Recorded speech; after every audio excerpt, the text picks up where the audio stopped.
The hour of 6 has arrived, so we will get underway with the August 28th, 2018 meeting of the Beal School Building Committee.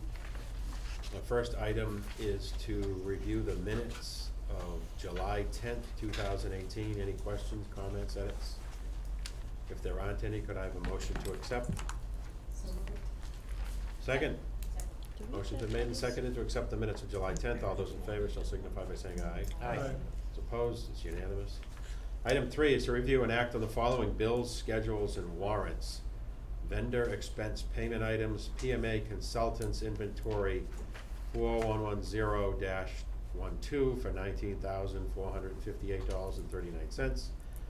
PMA Consultants Invoice 4110-14, $10,344.55.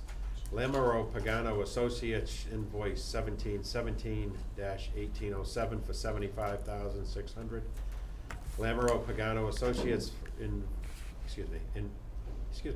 Invoice 1717-1805 for $83,600. Cogswell Sprinkler Company for invoice 48800 for $1,500. Any questions or comments on those items submitted for payment? Not hearing any, is there a motion? So moved. Second? Motion has been made and seconded by Mr. Marciello to approve the various vendor expense items before us this evening. All those in favor shall signify by saying aye. Aye. All those opposed, motion carries. We will now move to hear reports, review, and act on the following matters. Report of the owner's project manager. Good evening, Paul. Good evening. Project is on schedule. We have done construction cost estimates that were reconciled this afternoon at the architect's office. The schematic design submittal is on track for submittal to the MSBA on September 12th and for MSBA board action on October 31st. And the design development will begin upon town approval after the election on November 6th. So that everything seems to be on track that way. And I also have passed out a financial spreadsheet that captures the payments, the contract status thus far, as well as the payments to date, including these recent invoices. So we have, out of our total project budget, we have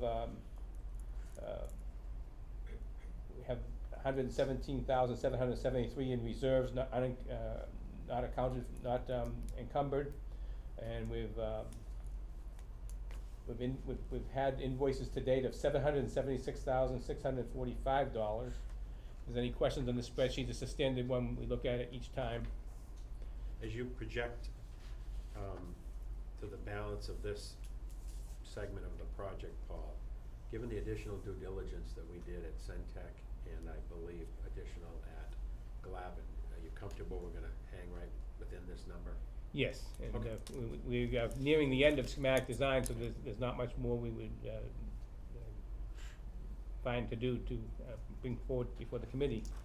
Okay, thank you. Any other questions on this? Not hearing or seeing anyone. Okay, go ahead, Paul. And actually, my next report would be to discuss the construction management at risk procurement. And we have applied with the Office of Inspector General for permission to use the CM at risk project delivery method. We anticipate approval within a few weeks, but that's, given that this will be the third application by the town of Shrewsbury, we think that as a formality, and we're proceeding in parallel with the OIG's review. We've drafted the RFQ, request for qualifications, for the CM at risk firm, and we'd like, as part of this process, there's a two-stage process for solicitation of a CM at risk firm. It's a request for qualifications, and you identify which, all firms, it's a publicly advertised solicitation, and all interested and qualified firms can submit their statement of qualifications.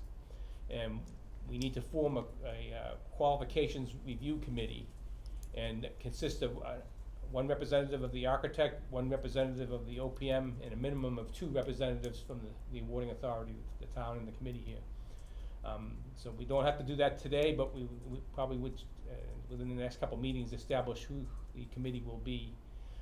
Because I'd like to suggest, on or about September 12th, if we release the RFQ then, that's the same date we submit the schematic design to the MSBA. We could have that whole schematic design document available for interested firms. All right, so why don't we put that item on the next agenda, which would be the 11th? Mm-hmm. And people on this committee can think if they would like to serve on that small gathering and offer their names up at that time. Yeah. And what that does is you might have as many as a dozen firms responding to the RFQ. We're proposing to do it have the submittal be online now. It used to be they would send 12 copies. 12 firms would send 12 copies of their 6 copies of their paper proposal, but we're moving to the online approach where these documents will be posted online, and every selection committee member could look at it, the proposal online, and we have PMA, and we'll work with you to help you process that. And we also always have the option to print those documents out, but it's the busier time, maybe the request for review of the qualifications, but from those, whatever number of firms submit, the committee will select a short list of at least 3 firms to interview, and bring that back to the committee for the committee's endorsement. And then, when the pre-qualified firms are identified, those firms, shortlisted firms, are invited to submit a proposal, which includes more qualifications as well as pricing of their general conditions. So that would be the second phase of the process. We'll talk more about that as we go forward. But I think it would be, the timing would be good if we release it on or about the 12th. By statute, we are required to give 2 weeks for the firms to respond and prepare. We might want to give 3 just to help get a better response. And then we can have a week or so to review the RFQs. And then the next phase, if we keep on going, solicit the RFP and give 2 or 3 weeks, we'd be interviewing CM firms, making the final selection early in November, right around the time we probably, if we do it the week after we have the election, we know we have a project, and we could interview the firms. And then the advantage of having design development is starting right after election. And if we select the CM and begin their pre-construction services, we can put them to work with their pre-construction services, even though construction doesn't start till next summer. The advantage of CM at risk is we have the contractor on board, and the first thing they would do would be to develop an independent cost estimate based upon the schematic design, and they would be doing constructability reviews as the design development phase of the design goes forward. So it's a good timing to have them on board. So in addition to the simple discussion and vote, Paul, if we could ask that you give us a 1-pager with the timelines you've just discussed. Okay. And unless somebody objects, I think we should give the market 3 weeks to respond, given how busy people are. Mr. Marciello? I would concur. Yeah. There we go. That's Any good. other questions on that? Discomfort? Okay. Okay, And- you square on that? Yes, and I would just like to, well, we're gonna be back on the 12th anyway, Yeah. and the 11th. I do have a solicitation from Project Dog. It's an electronic outfit we've used. They do electronic bidding. The town of Shrewsbury's used them for the Shrewsbury Public Library for soliciting trade contractor bids. I have a proposal here from them for $550 to host on the online the RFQ, request for qualifications, and $550 to host the RFP for $1,100. And if we can wait till next week, but I also would like to put a little bit of money in there to allow for printing, if we do need to print out any of these documents. So if the committee want to do today, we could authorize a not to exceed amount of $1,265 expenses to get them on board and have this document, an RFQ posted on the 12th. But again, Do you need to do it tonight, or could you no, wait till the next we can wait till the 11th. I it's like to fine. roll ideas out and then take action. Well, perfect so. then. That's fine. And I'd also like to give the manager time just to make sure this all fits with procurement. I'm sure it does, but I'd Right. like to just And- make sure it does. And it is design development goes from, let me see my schedule here. We have design development starting in November after the election, and it goes for 3.5 months. So we get them on board anytime towards the end of November. It's So let's still do it early next in week, design let's put it development. out. Why don't you give us a one-pager again, Mm-hmm. what the positives are on this, why we should do it if we really should, or if it's just one of those options in life, and any benefits that you got from using them with respect to the library project. Mm-hmm. Very good. Okay, anything else from the committee, comments? Mr. Masiello? Posting the project on Central Registers, I'm sure we must. Yes. What is the advantage to having Project Dog except the e-bids? They they have it on their website, so they do a lot of this, and they can post it on their website, and they're experienced with, having it on the website for people to download, and then the firms upload their proposals onto their website as well. As opposed to somebody, somebody from the town or somebody else could do this, try to do it on their own website, but this is a firm that does that quite a bit, and it's more efficient, I think, to have them do it, and many firms are accustomed to receiving the RFQs and RFPs, accessing them from their website, as well as uploading the materials to their website. I And think the manager wants to add an element Yes. to Yeah, this. so I mean, I've used Project Dog and other similar firms, and the burden that it takes off of staff is immense. We don't have to answer questions, it all gets routed through them. And then the uploading of the documents and the maintaining them in a single repository, and then especially when you move into the actual construction phase and you have sub-trades and the CM firm, it compiles it all, puts it in order. If your bid's closed at 2 o'clock, you have results at 2:03. So I mean, it's a big burden off the staff and the team to go in this format. And I think it's getting tried and true. I mean, I've used it on some of the biggest projects that I've worked on, and I've found it to be very helpful. And we would still be posting it as legally required in the Central Register, as well as a publication, local newspaper, and but just that it's just sufficient for all those reasons. Okay. Paul, anything That's all I else? have, and we can Do move. you have any other questions for the owner's project manager? Nope, okay. Good evening, architectural team. Good evening. Go right ahead with your update. Okay. As Paul mentioned, we've been progressing with schematic design. Very happy to see the finish line coming in mid-September. It's been going very well from our perspective. The additional services that we had asked for authorization from you to do included the geotechnical work, which we did get borings and test pits, including along Lake Street. And those indicate that our initial assumptions in terms of the properties of the soil, what the bearing capacity is, and so on, were appropriate. So they reinforced the design to date and as it evolved. We, Are you comfortable that you have enough information? we are still awaiting the final report, and we'll be able to comment on that by next week. Thank you. Our hazardous material consultant was able to get into the buildings and get adequate information to give us the estimate number, which we will report to you. So that was also good news. They are going back to determine the extent, if any, of radon in the existing buildings. That's a great thing about having existing buildings on the site. We can get an accurate reading on that.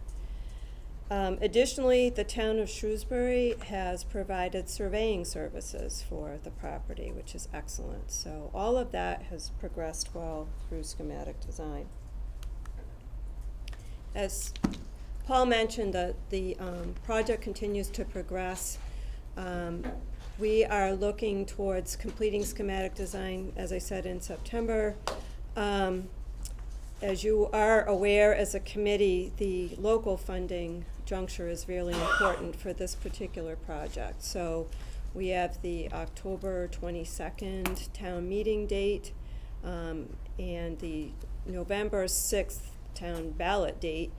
Sandwiched in between is MSBA's approval of the project. All of that needs to happen in concert in terms of the funding authorization to go ahead. Assuming success there, we will, as Paul mentioned, be able to begin the more detailed design of the project. And as a reminder, that's going to complete about this time next year. And then construction, we are anticipating being complete, at least occupancy of the building, for August of 2021, with some residual site work and closeout elements expected to follow on that. So we're progressing through MSBA's guidelines. We're up to what's called Module 4. Module 5 is the funding, and then we're on the home stretch. The program, as a reminder, this is the diagram we've been showing you in terms of comparing MSBA's baseline versus what we developed as the right size for Beal.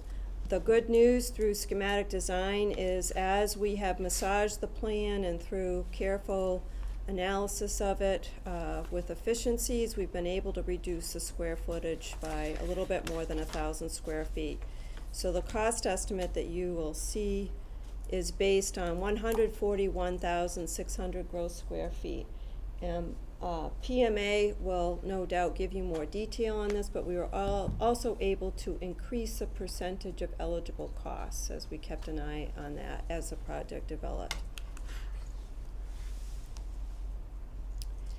And this is, of course, the existing site. This is the organization that we've been working with here. And the site plan, as it has evolved, this is what we call a rendered site plan.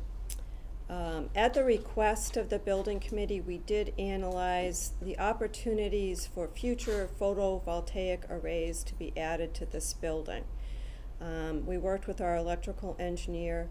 Our assumption is that about 40,000 square feet of the roof could be successfully covered with photovoltaic arrays for a current analysis of a 576 kilowatt system potentially, which would produce, it's projected, about 72% of the building's electrical energy costs if that was ever desired in the future. Katie, Yes. the Lake Street shown, is that the Lake Street desired or the Lake Street as is today? That is the Lake Street that we have included in our estimate, which is realignment. And Sean's going to talk a little bit more in more detail about the site plan and the development of the plan. Mm-hmm. So the dashed line indicates The location of the existing right-of-way. Okay? So as you can see, we're swinging more out towards the east as you're heading south on Lake to kind of really take the curse off the horizontal alignment, and then we're also really taking a lot of the curse off of the vertical alignment also. Are you moving the water line or not? We will have utility work in the road, yes. Water will be. Not to be a jerk, but are you Yeah. moving the water line? As far as if it's actually moving, we are gonna be, whether it's staying in the same location kind of in plan is kind of to be determined, but it will, because of the chopping of the grades at the crest of the hill, it will have to be relocated, whether it's out of the right of way or not in the right of the way. When we met with the highway department and other town planners and stuff, ultimately this is gonna probably be done through actual like an easement. It's not, as far as accepting the right of way, so wherever it ends up being living is gonna be perfectly fine as far as moving forward. So as Katie had mentioned, this is a rendered site plan. A lot of it should look very familiar. Some of the things that might look a little different than previous iterations. The front parking area is now, you can't really, the grading's very light here, but it actually terraces down to help with managing soil on site. We still have the entrance at the approximate location of the current curb cut, and similarly down as you get closer to the ball fields. I'm gonna kind of zoom in so we can get a closer look at all this. So as you recall from the program, we have playgrounds flanking the building on either side. We have a not a turf, a grass play field here located off of the gymnasium, kind of at the front of the school, front courtyard, paved play area, and then we have the ring road that maintains the same grades that are existing. Some of the newer features you'll see that we've been exploring that we'll review in further detail during the detailed design. This is what we're referring to currently as like a butterfly grove. This is a sensory garden. And then we actually have a bioswale with a rain garden to help with the on-site water management system. So from there, just to kind of recap on vehicular and parent pickup circulation, still maintaining the same idea that parents come in at that northern curb cut, come around, pick up and or drop off at the lower level, where we develop that kind of lower level lobby to get all the kids into the school. And we have kind of a nice awning right now on that side of the building. Then they head right back out the way they came. Buses come in that southern curb cut, actually loop around the back side of the parking to get up some more queuing, and then come back around. And in the later iterations, you'll see what we've done for handling students not having to be out in the weather as they're getting dropped off either at the parent pickup or directly off of the buses. As far as parking counts, we'll still be able to hit the parking counts we wanted to hit all along. We were targeting 130 parking spots for staff and visitors. We currently have 185. That's including this kind of remote lot, but the 133 is represented here and the remainder's here. And then the 170 additional overflow is looking at the parallel parking along the ring road and along the backside of the parking here, and gets us up to 355 during special events and parent nights and other activities you guys have there.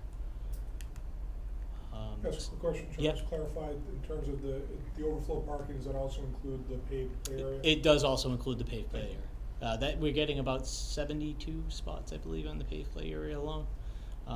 So when you look at it that way, if you don't want to deal with any of the parallel parking and one-way traffic, you're going to be looking at 250 parking spots without encumbering any of the roadways if you want to keep that circulation going. We kind of advanced our massing models. You may recall previously we showed you some massing models that were very, very schematic. Here, trying to give you a better sense of what's going on and how it will sit in the site. It's on the lower portion as the hill kind of rolls down. Many of you may have remembered us talking about the large beech tree that's at the top of the knoll and developing an outdoor classroom. One thing you may or may not remember is all of the roads existing were at 5%, so we're still maintaining the 5%, meaning that accessibility-wise to any of the play fields, playgrounds, down along the ring road, paved play area, and even all the way back up to this outdoor classroom is 100% accessible on the site. As far as what you are seeing for colors, this is very kind of conceptual at this point, just kind of giving you a sense of what parts we may want to accentuate, may not want to accentuate. We definitely want to review this further with the district in detail as we push forward. We are envisioning some mix of brick, masonry, and some metal panel. Ultimately, we do want to stay with classic colors so that you're not wondering what you did 2 years after you took occupancy looking at this building. We really want you to take a lot of pride in it like you've had for the other schools have been able to do for you. We would take great pride in cost reductions that were proven through Bob's experience and the other projects in town that they do work. Yep. But they were actually the cheaper or cheapest reasonable alternative. Yes. So then, kind of the fully, developed out plans for the SD phase, at least at this point. Most of you recall, kind of, we have all the major shared core spaces on the main level when you come in the lobby. There's that view similar to Sherwood, kind of right through the lobby out the back of the building. This one's obviously much more elongated. Cafeteria, gymnasium, admin. The security protocol is going to be very similar to Sherwood. You can get into the vestibule, you get buzzed in there, and then you have to get buzzed in through the main office before you get access to the remainder of the building.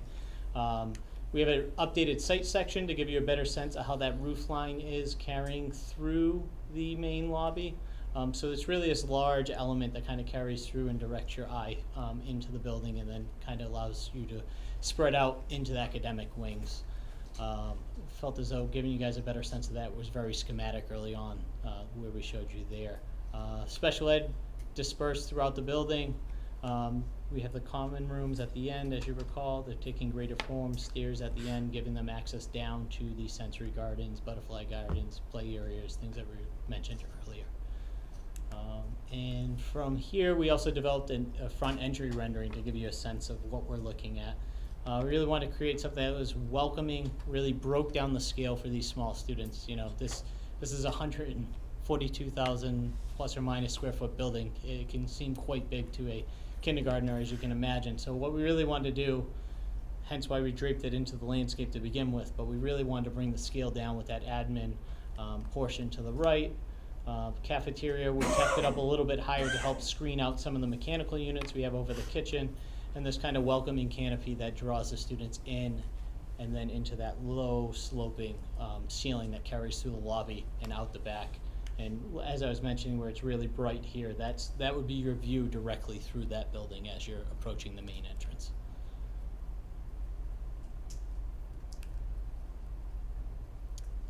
Katie's going to speak to In terms of the estimate that was reconciled today, the construction budget has been reduced to 74 million and 100,000, we'll say. And the total budget has gone to 92,800 and change as well. As I mentioned earlier, the quick preview I gave you, the town share has increased, Paul? The 59? decreased. No, decreased. Decreased. In the PSR, we had approximately 62 million, now we're down at 59.3. So it's proportionally decreased, but the MSBA percentage has increased as this has evolved through the efforts that we've made through this project. Included in this construction budget is the Lake Street realignment, and that line item is $1.3 million. And the well and irrigation system that we discussed for the multipurpose athletic field on site, which is $120,000 in the construction part of that.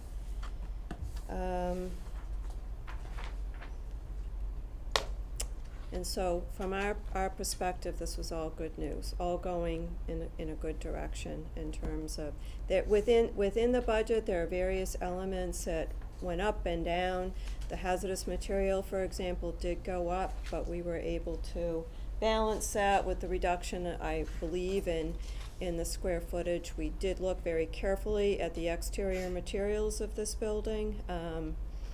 And as Sean mentioned, we're looking at a combination of brick and metal panel. We want to be strategic about where we use certain elements that may be a higher price, but also to a point where they will be a higher value for the project.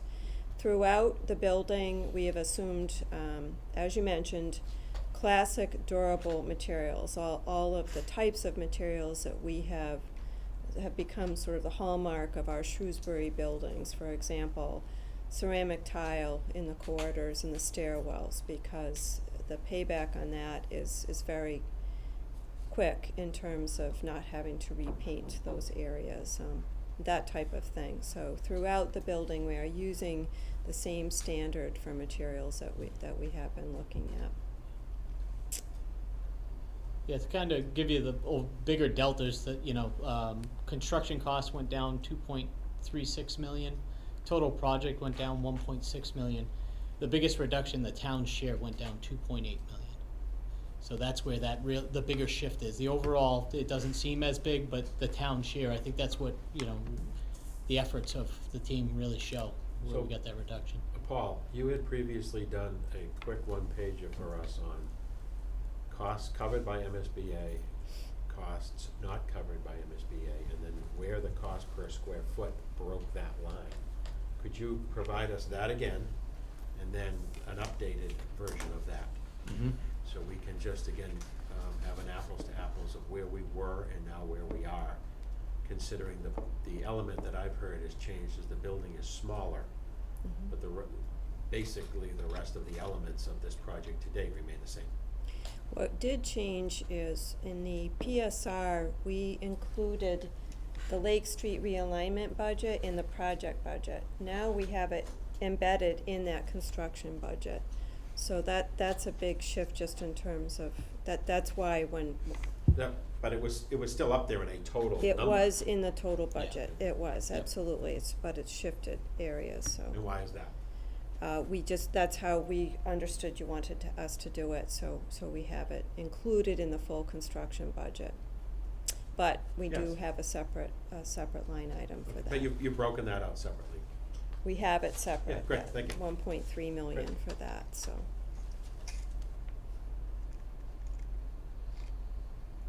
Is there another slide showing on this one? Yeah, next.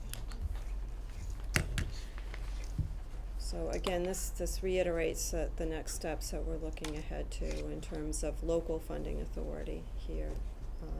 Right?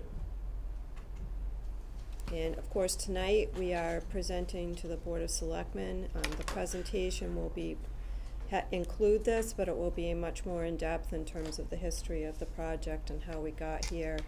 And we plan to do a similar one for the school committee tomorrow night, so there's a full update of those boards.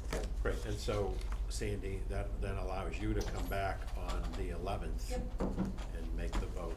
Yes. Okay, great. So are we no longer meeting on the 4th?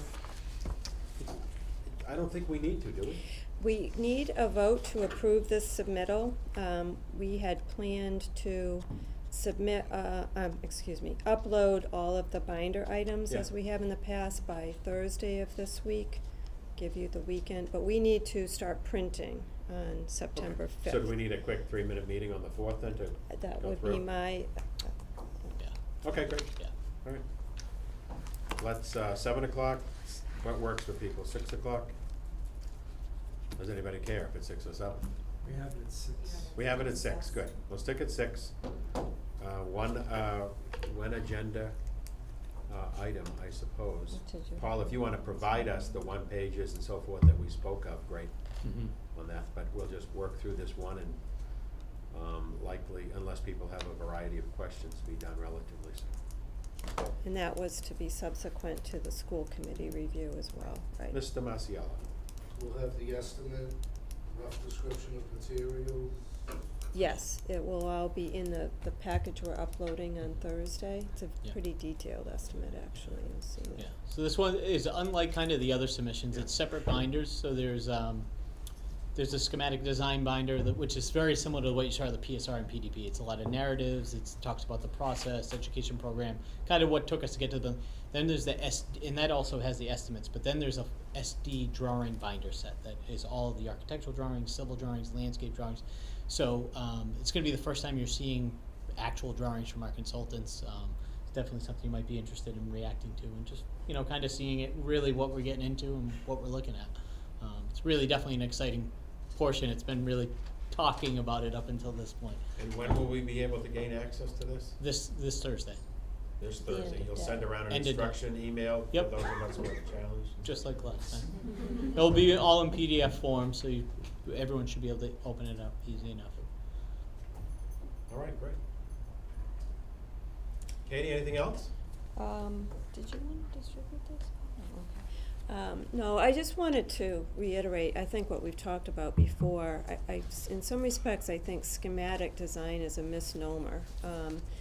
What Sean talks about in terms of what you'll see, if you have a chance to go through, you'll see that we have drawings from all of the consultants that are included in this. There's a significant amount of systems and landscaping and civil information that is included in this. So I think that's an important point for everybody in the community to understand, because it is a very thorough process. We started this a year ago, the feasibility study, right through till it'll be a year and a month as of September, for all of the decision-making and all of the elements that go into that.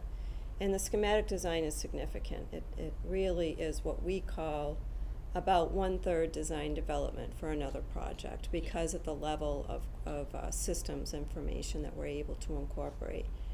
So there should be a level of confidence with the estimates that were based on that. That's an important component.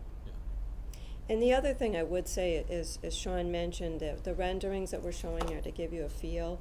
We are in the process of kind of looking at different options for how we develop those. We're not expecting to have significant changes in the materials that you see. However, we now have an opportunity in the next couple of months to try to refine that even further. And the thing we really want to do is have it be an exciting contemporary facility that these young learners are going to be excited about going to, and that the community, for 50 years can take pride in. As Sean said, we want it to have longevity in terms of that style. So what we're showing now is it's just to give a feel for scale and concept, but we're continuing to develop that. Great. Further questions? May I just ask, Marcio. how do our contracts with you and PMA go forward if the funding is approved?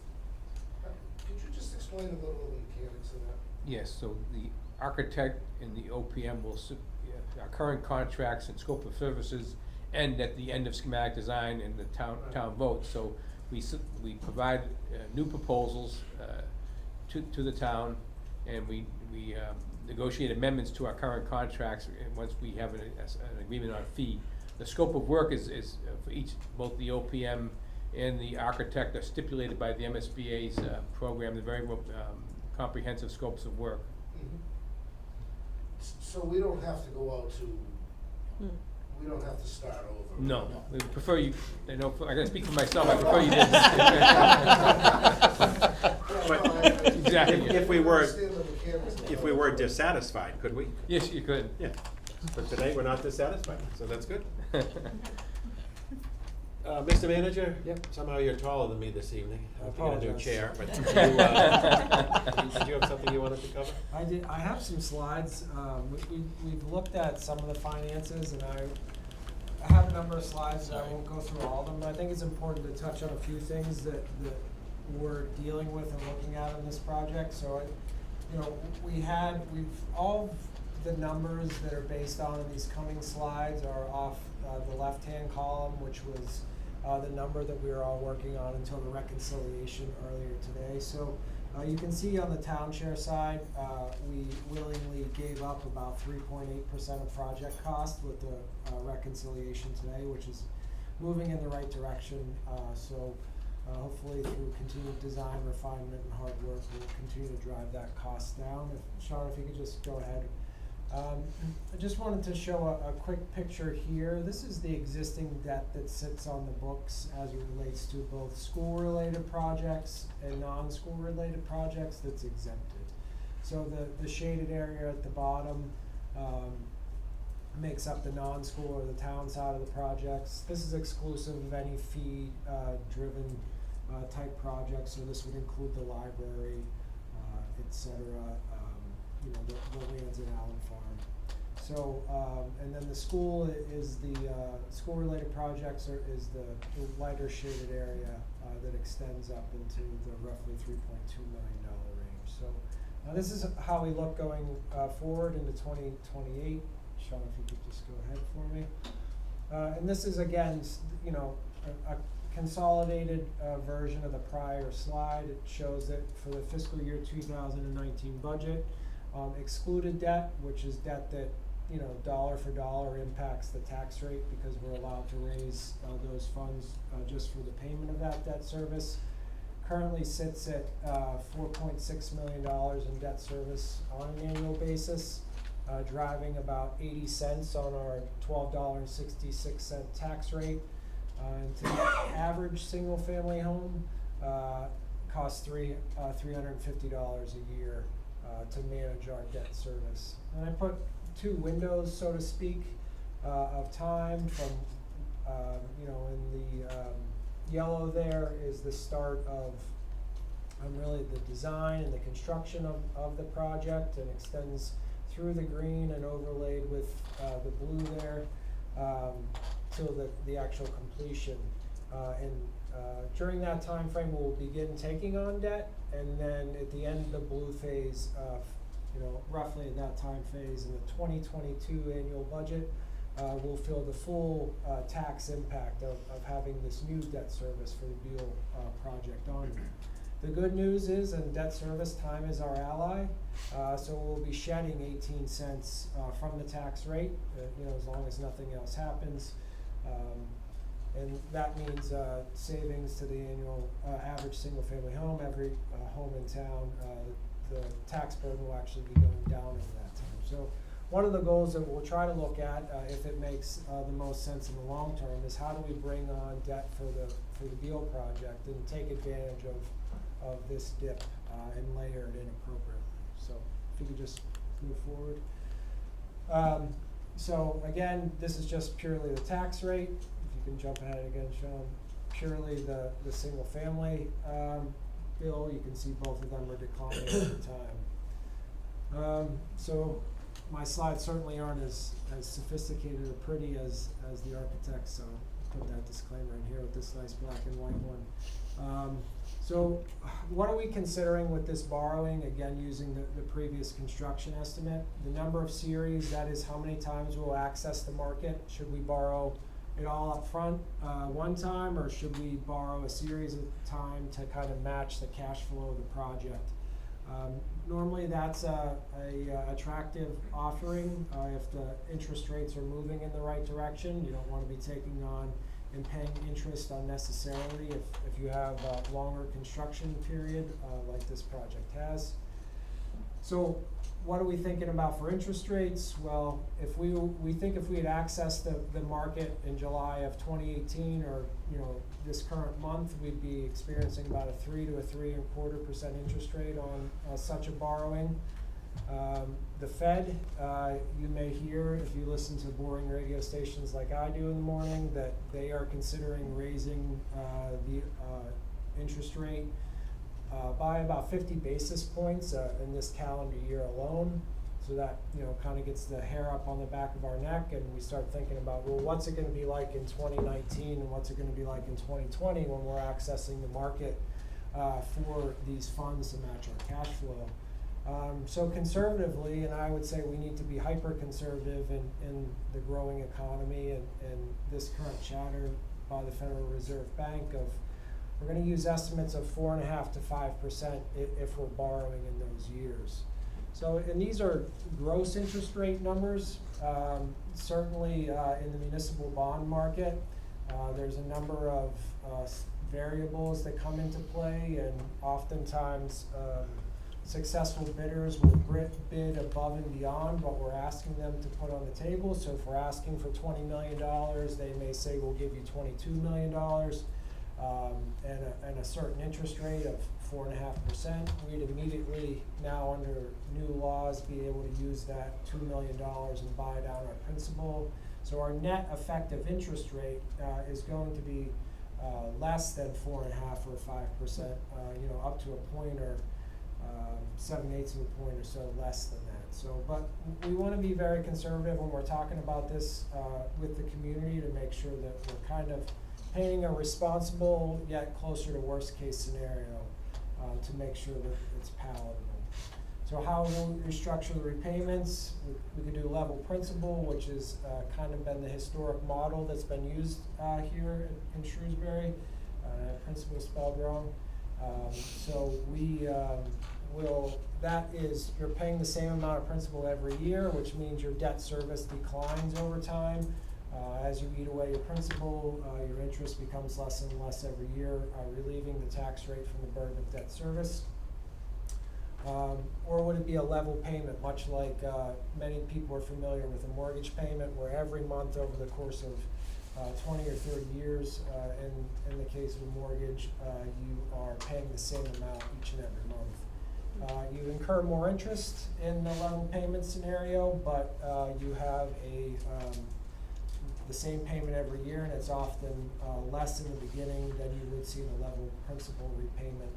Or can we strike a better, more palatable model through a hybrid structure that we've run some scenarios One of my other biggest disclaimers outside of being hyper conservative is this is a snapshot in time. We only know what the 2018 tax rate is. We only know what the 2018 assessed value of the town is, and we need to work from those numbers and assume no changes. Certainly over time, the tax rate will change, the assessed value will change. And Shrewsbury always, in the past, has worked to our advantage, and it lessens the burden on the current taxpayers as the tax base grows. So what do we see after all of that? We're trying to balance a couple of the far ends of the spectrum.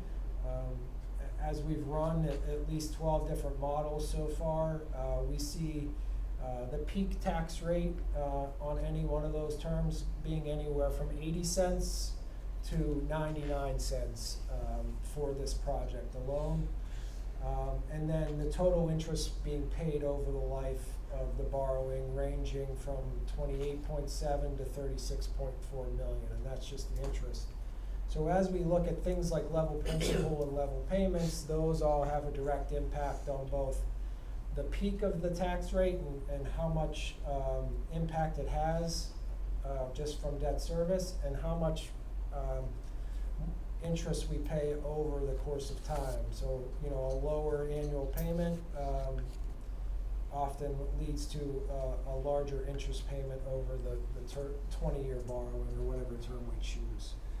If you could just jump ahead, and I'm gonna try to go through these pretty quickly. So if we're looking at, again, the prior construction estimate and we were to borrow today, these two different lines represent the impact on the tax rate of 89 cents and 72 cents. The difference only being whether we're doing equal principal payments or level debt service payments. So the lower line, level debt service, you can see it's very flat. One of the challenges with the interest rates being where they are and our anticipation of them going out is that it takes longer for these two lines to cross back over. So as a community and as we work with the Board of Selectmen later tonight, we'll have to make a decision, what's the better value for the community? Is it getting rid of the debt faster and eventually in 2029 being able to tuck below the 71 cent tax rate impact, or does it make sense to just have a 71 cent tax rate impact over the entire 20-year term, understanding that we're going to pay a little bit more interest over that period of time? Sean, if you could go ahead. So here's a number of other scenarios that we have run.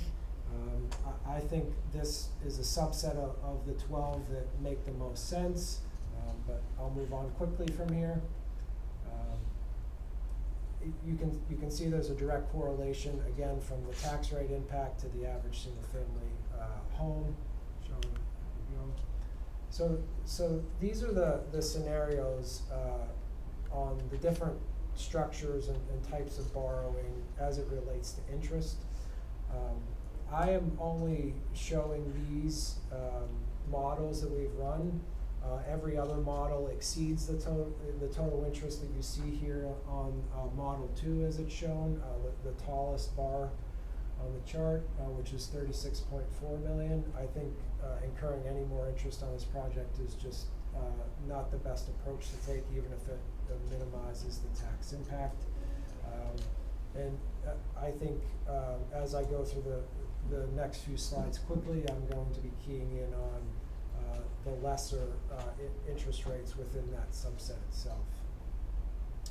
So these two, I think, are the most responsible at this point in time. Equal principal with a single issuance, which is Model 3, which is the top dash line, and then a level debt service, which is the dash and dot lines that's lower.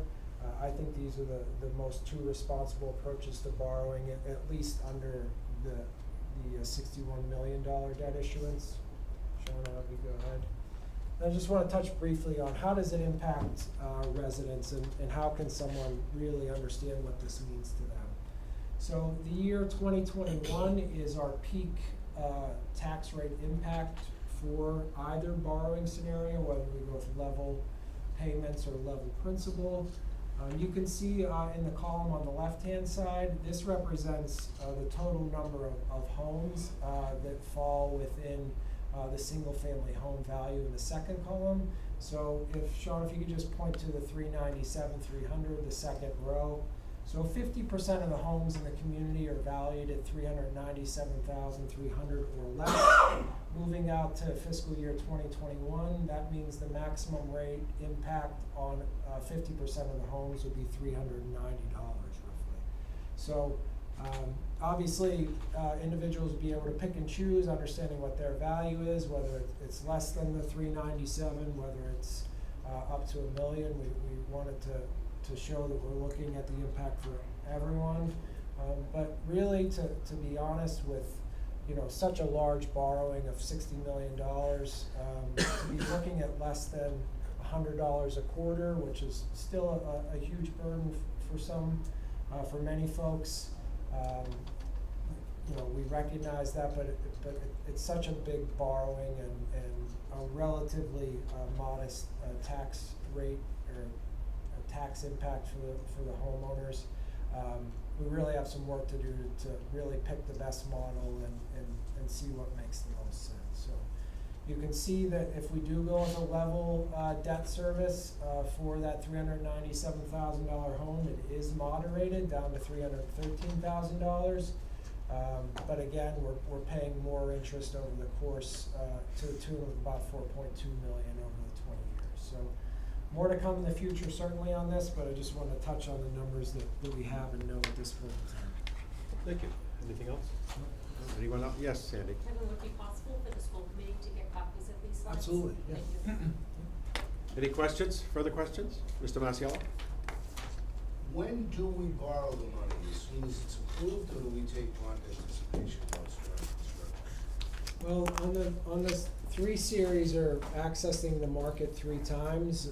We planned on, we need a short-term borrowing pretty soon.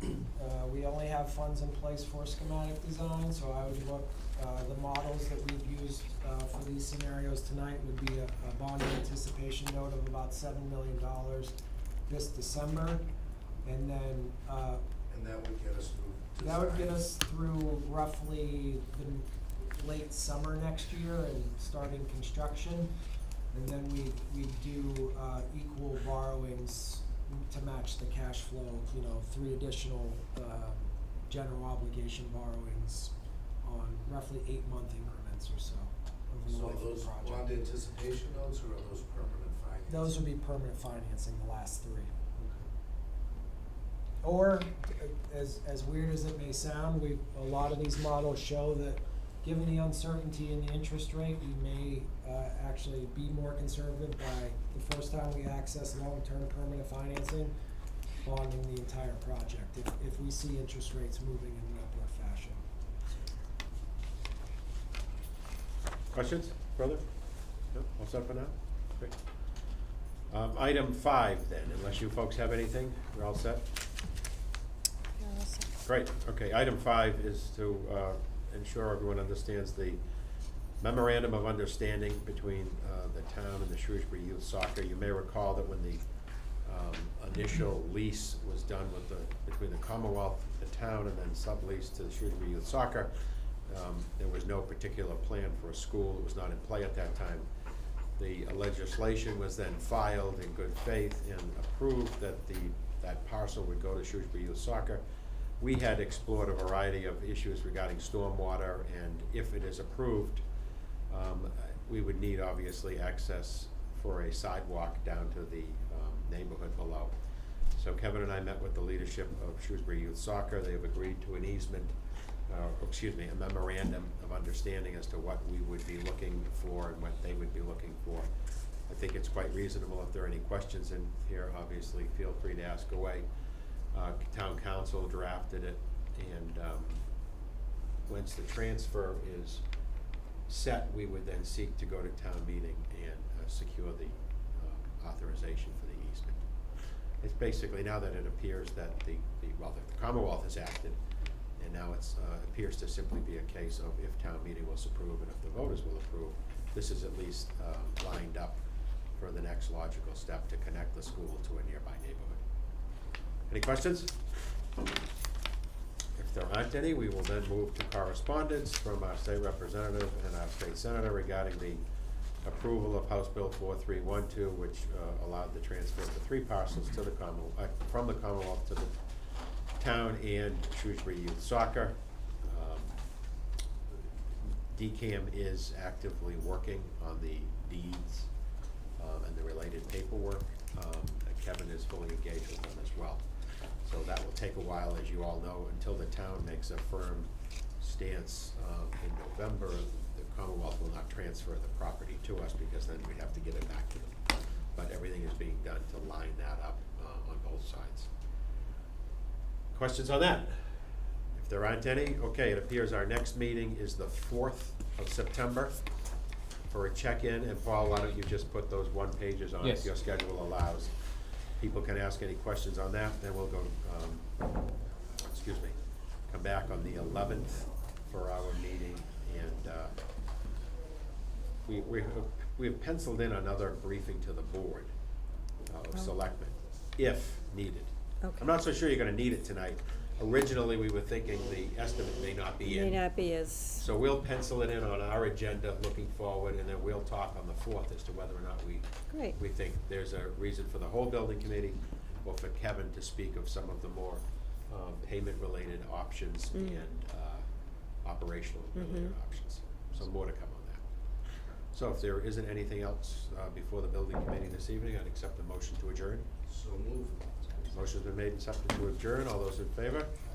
Those opposed? It carries. Thank you all very much.